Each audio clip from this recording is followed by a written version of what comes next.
Hey, Kentucky, welcome back. Time to talk a few more topics now. First up, the state will be extending its partnership with global accounting firm Ernst & Young through the end of the year.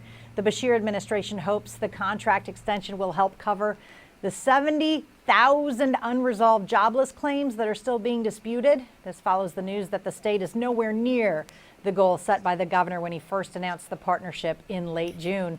And Keith, I remember when he did, and we thought everything was going to be resolved by the end of July. And now here we are in September, and there's still 70,000 claims.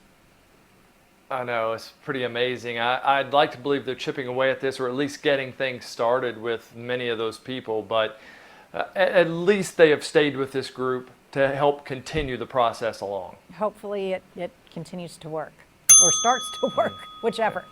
School leaders in Louisville say they might consider renaming some of their mascots and schools, several of which are named for Confederate soldiers or slave owners.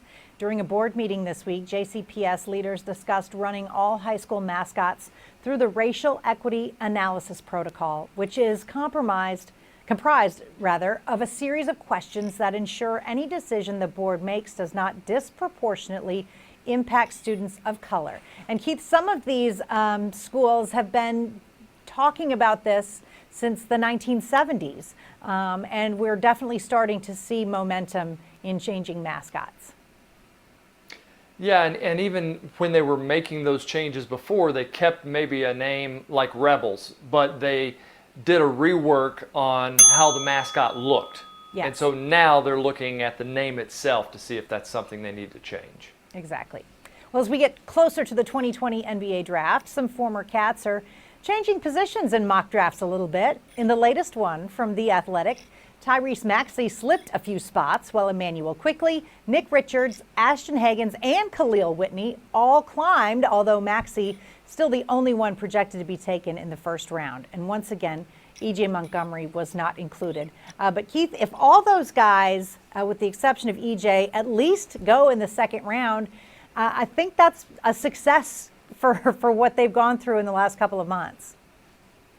I think so too. I think you got to consider it that, because that way you're getting your shot at the league, and maybe you don't end up there to start the season, but at least you're getting your chance to prove yourself. Because right now, unless they're doing some sort of Zoom workouts for teams, I just don't know how they're moving up in the rankings, because they've kind of shown what they've shown through the last couple of seasons. Exactly. In football news from the SEC, Georgia is looking for a new starting quarterback again. Jamie Newman is expected to opt out of the 2020 coronavirus-plagued college football season to prepare for the 2021 NFL Draft. That leaves the team with J.T. Daniels to start under center. Keith, Jamie Newman transferred from Wake Forest, was expected to be the starter. J.T. Daniels still hasn't been cleared to fully practice because he tore his ACL a year ago. Yeah, this one, kind of surprised me a little bit, because how late it is towards the season, and knowing that at this point there's going to be an SEC season. But I guess this all kind of weighs on us differently when you're in a different position, and maybe it just hit him that I don't need to take this chance right now. So I'm curious to see how that decision weighs on others as we get closer and closer to the season. And really what Georgia ends up looking like offensively, who knows? The Lexington Philharmonic has had to adjust to the pandemic like the rest of us. The ensemble has had to turn to virtual performances for months, and now they plan to hit the streets of Lexington in a series of mobile concerts featuring small ensembles of masked and socially distanced orchestra players.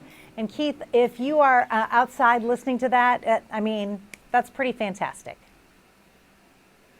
Again, talking about some of this stuff weighing on you, that could just kind of like soothe you and just let it go away, at least for a short amount of time. I think this is a brilliant idea, and be neat to go hunt them down and find them downtown.